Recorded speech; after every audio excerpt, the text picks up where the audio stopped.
Hemi. When you hear that word uttered, our minds immediately go to one of the most glorious inventions to ever grace this world. The hemispherical combustion chamber design for the American V8 engine was the calling card for Dodge and all the Mopars for decades. The word Hemi was synonymous with power and, more importantly, respect on the street and strip, and in America it was slowly becoming all the rage. But as Chrysler's Hemi engines were starting to slowly creep up in size and power in the 1950s, across the pond in England, a smaller British automaker would also make a daring bet on the Hemi engine architecture to be fitted into a classic British Roadster. And this attempt did not aim to shoehorn a big American V8 under the hood. No, this car would have its own compact 150 cubic inch or 2.5-liter Hemi V8 that was designed and built from scratch. And the car ended up having a face that only a mother could love. This combination resulted in one of the most interesting cars that you've probably never even heard about. And that car was the Daimler SP250.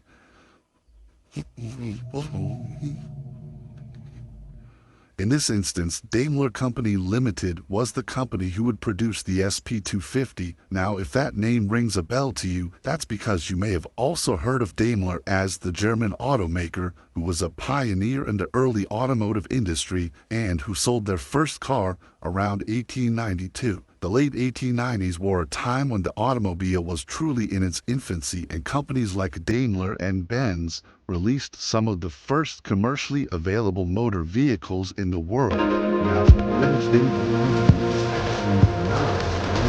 Germany, battle would happen, that means license to the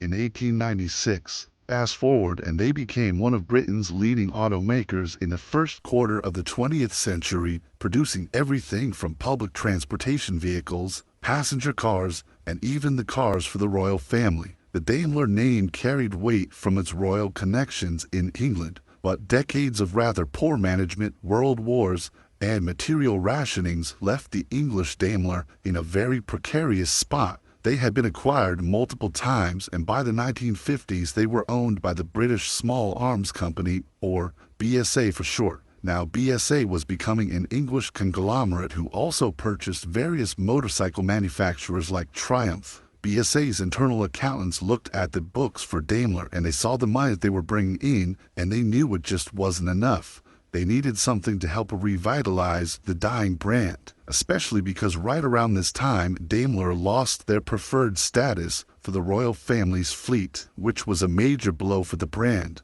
See, when BSA acquired motorcycle companies Triumph and Ariel, they also acquired the brains of Ed Turner, who helped spearhead the growth of those two companies. He would now be in charge of revitalizing the automotive division of Daimler post-merger in the late 50s. And his first order of business was a new flagship engine that would get people excited about the brand once again.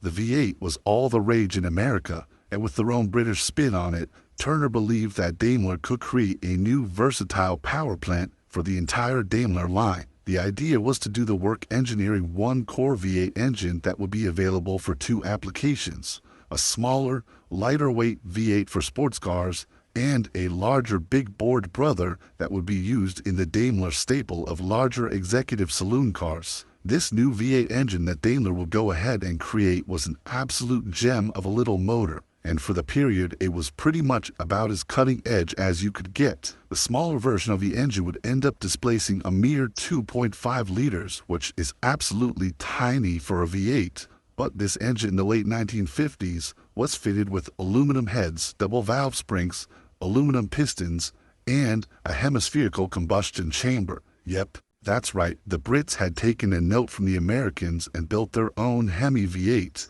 This little 2.5-liter V8 ran at an 8.2-to-1 compression ratio and could be spun up past 6,000 RPM. In doing so, this little V8 would punch out 140 horsepower and 150 or so foot-pounds of torque. Now, on paper, that's not a ton of power, but again, this is only with 2.5 liters of displacement and a fairly low compression ratio. The 4.5-liter version, which was for the saloon cars, made about 220 horsepower. And with this new Hemi engine designed, Daimler had to design a British Roadster to put it in, which would become the SP250. Daimler would essentially borrow, or I guess a better word would be stole, the core box frame chassis design from the contemporary Triumph TR3 sports car and just redesigned it for their own purposes. And I know what you're thinking, didn't BSA already acquire Triumph? Yes, but only the motorcycle division. The car and bike division separated a few decades ago and they were separate entities. The TR3 inspired chassis served the TR3 well, but in an effort to keep it fairly lightweight, Daimler didn't do as much chassis stiffening as they should have on their own version of this chassis, and as a result, the SP250 had lots of flexing problems under load. And we aren't talking about like a Fox Body Mustang level of flex where the chassis would twist off the line.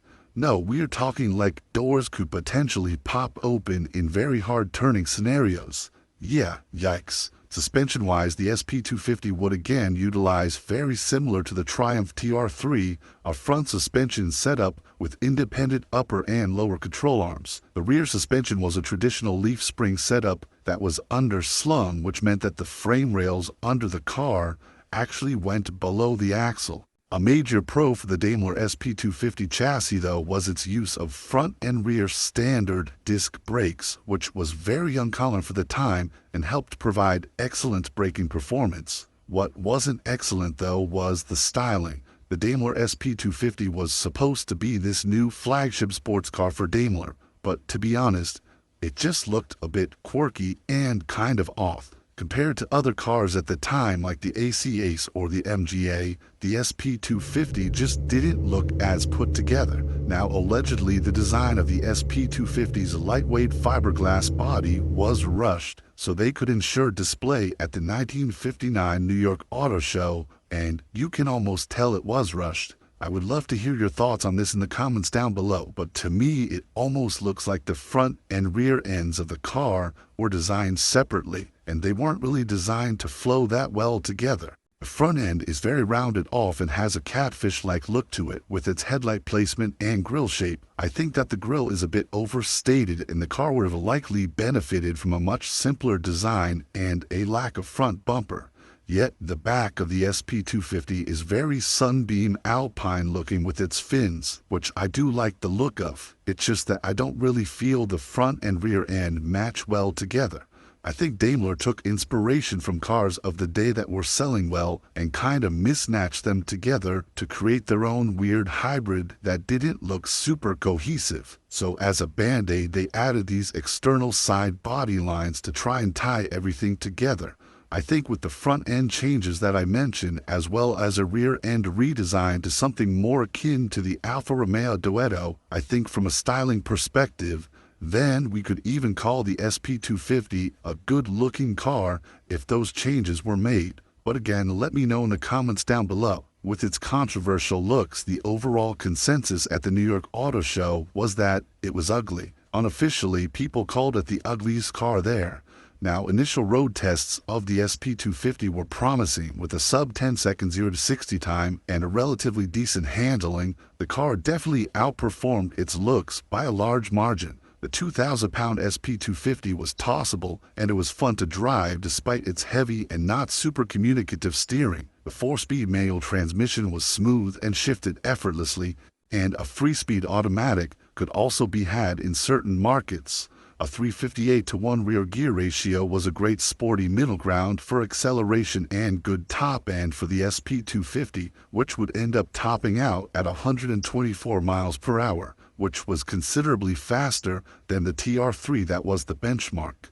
And funny enough, because of its high top speed, the British police actually employed a small fleet of SP250s to use as high-speed pursuit cars, as they were the only cars that could effectively catch up to the cafe racer motorcycles of the time. There are a few versions of the SP250, the A-spec cars, which were built from 59 to 1960, and these were the earliest and most pure versions. These have the chassis flex issues, but they are considerably lighter than some of the later spec versions. Jaguar purchased Daimler in 1960 to help grow their operation, and in doing so, they reworked the SP250 with B and C spec versions of the car, which included lots of chassis reinforcement to help reduce the flex issues the early cars had. These later cars were overall better, but they were a tad bit heavier. Jaguar even toyed around with the idea of redesigning the SP250 with the SP252, which was a much prettier design.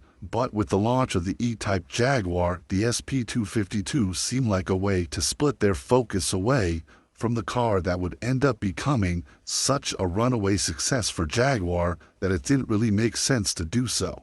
And the SP250 itself was finally phased out of production by 1964. In total, 2,600 or so SP250s were built from 1959 to 1964, which was a far cry compared to its estimated production of 3,000 cars per year that Daimler was aiming for. And this difference was largely due to the quirky styling that, for many people, overshadowed its glorious Hemi V8 power plant. Thankfully, though, because of the controversial styling, the price of Daimler SP250s today are actually relatively affordable, with nice examples selling for $30,000 to $40,000. For a car of this level of rarity and intrigue, I think that's a pretty good deal. And one last fact before we go. Funny enough, the Daimler SP250 wasn't even supposed to be called the SP250 after all either. It was initially supposed to be named the Dart.